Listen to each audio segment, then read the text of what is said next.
Hello and happy Friday Eve from Radically Rational and radicallyrational.com. Hey, astronaut DeSantis, that launch should have been scrubbed. I mean, that announcement blew up like an Elon Musk SpaceX booster over Boca Chica Beach. Just not ready for prime time.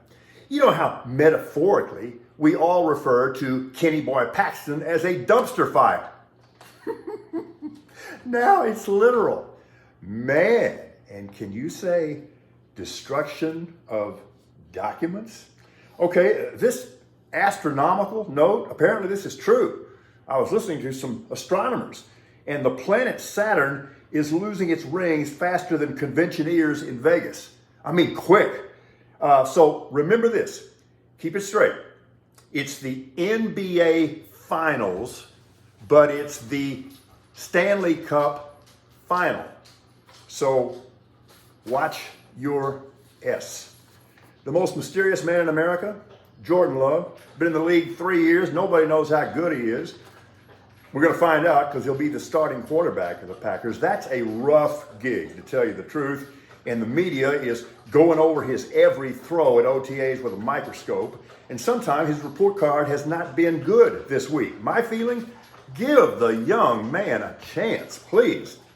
But on the other hand, the Packers go into this season with more uncertainty at quarterback than any other team in the NFC North, and that's the first time that's happened in over 3 decades.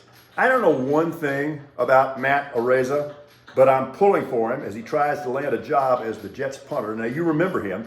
The Bills released him last August after he was accused in a lawsuit of taking part in an alleged gang rape of a 17-year-old girl at an off-campus party near his alma mater, which is San Diego State. Turns out the guy wasn't even at the party at the time of the alleged assault. So I hope the young man regains both his profession and his reputation. Here's the difference. When Patrick Mahomes says it's not about the money, I believe him. I don't believe anybody else, but I believe Patrick Mahomes. John Morant is a knucklehead, to say the least, but he's also a human being, and I truly, sincerely hope he gets straight. Police in Tennessee paid Morant a welfare check visit on Wednesday after he posted and then deleted Instagram messages that might have been interpreted as suicidal. We don't want that. Get well, young man. All right, just when the Astros looked back, they were rolling. They get shut out back to back in Milwaukee by a combined score of 10-0. You ever been shut out in Milwaukee twice? That's not good. Okay, I got a quick story for you, and then I'm going to shamelessly direct you to our blog at radicallyrational.com.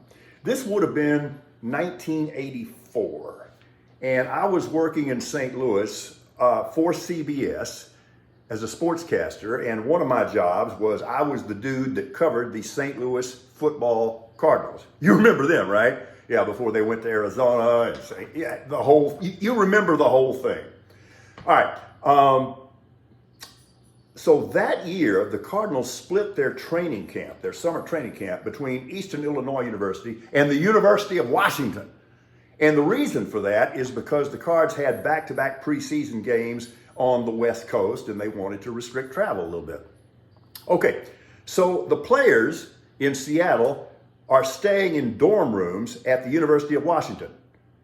Un-air-conditioned dorm rooms, because the dorm rooms were not air-conditioned because it's Seattle and you don't need them, right?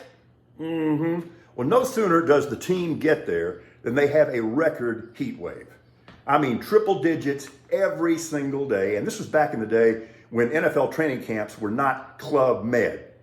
Jim Hanifin had these guys 2.5 hours on the field, twice a day, full pads, beating the holy hell out of each other. And the problem was they couldn't do anything to cool their bodies because the dorm rooms were like ovens. And this is not an exaggeration. There was almost a mutiny on that team, okay? So this got pretty serious, but they kept their sense of humor. It was great. This was one of the darndest things I've ever seen. It puts a smile on my face, and especially today. These guys are forlorn. They're hopeless, they're helpless, they're depressed, they're sad, they want their mommy. I mean, this is some bad stuff. So one morning, they line up at one end of the field and they got their ranks and files there and they're about to do their pre-practice stretching. And all of a sudden, spontaneously, 85 guys on a training camp roster start singing, "What's love got to do with it?" Unbelievable. The human spirit. Our way of saying, Tina, we will never forget you. We're radically. Oh, there's more to this story. It gets funnier and funnier and funnier, but you're going to have to go to the blog at radicallyrational.com. I trust you will do just that.